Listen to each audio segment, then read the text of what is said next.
Bilmam nimagadir men o'zim ham oddiy qizman lekin. Bugun sizlar bilan gulli mana bunaqa o'simlikni chiroyli tuyaga o'tkazishni ko'rsatib ketaman va o'zim ham bu narsaga juda qattiq qiziqaman, yaxshi ko'raman. Lekin bugungi kunda albatta bu ishni menga qildirishmanglar. Ishni nimadan boshlaymiz? Bizga maxsus turpoq kerak. Maxsus turpoq albatta o'g'itlangan bo'ladi. Bu biza hozir Peter Pet maxsus turpoqni ishlatamiz. Bu Rossiyadan keladi. O'zbekistonda hali bunaqa darajada maxsus turpoqlar ishlab chiqarilmaydi. Mana shuncha bizga yetadi va bunga biza hozir perlit qo'shamiz.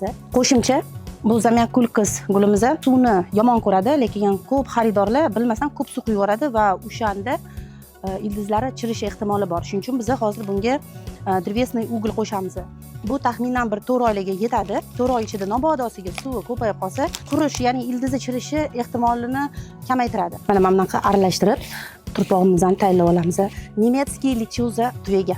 Buni afzalli tomonlari avtopalifi bor. Avtopalif ya'ni sizga yordam beradi. O'zining spesialniy o'lchagichi bor. Suv qanaqa darajada bor yo'qligini ko'rsatib turadi. Mana bunaqa kichkina qizil trubochkasi bor, katta trubochkasi bor. Instruksiyasi juda ham tushunarli. Mana instruksiyasini ochib olamiz. Bu keyin bu ham Legoga o'xshaydigan bir narsa. Buni mana ichiga tiqamiz. Keyin mana buni taqamiz.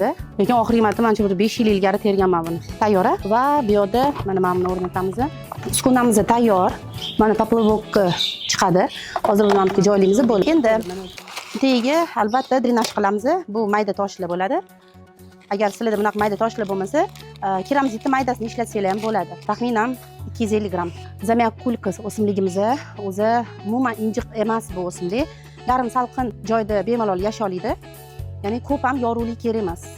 Va sug'arishga kelganimizda albatta men bu tuveni yordami bilan kamroq sug'arishimiz mumkin. Taxminan 2 haftalarda yoki bir 10 kunda bitta. Lekin baribir men lichuza tuve sizga yordam berib turadi. Tuvagini bizib olamiz chunki mana o'zi chiqmayapti, ildizlari kattalashib ketgan.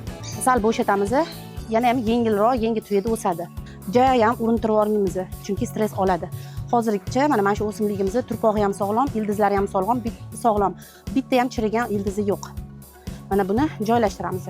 Joylashtirganimizda albatta mana oldi qismi lichuza nomi, poplovokka ham oldiga qo'yamiz chunki oldi tomondan ko'rganimizda ko'rinishi kerak. Va gulli eng chiroyli tomonini qo'yamiz. Mana. Endi maxsus tayyorlagan turpog'imizni solamiz. Lekin mana hozir sal cho'nqirroq bo'lib qoldi gulim. Bu noto'g'ri. Nimaga cho'nqir bo'lish kerak emas? Chunki mana uni darajasi, mana mashitda eng tepa qismi bo'lish kerak va yoniga faqat turpoq to'ldirish kerak. Ustiga turpoq tushish kerak emas, chunki turpoq namlanadi.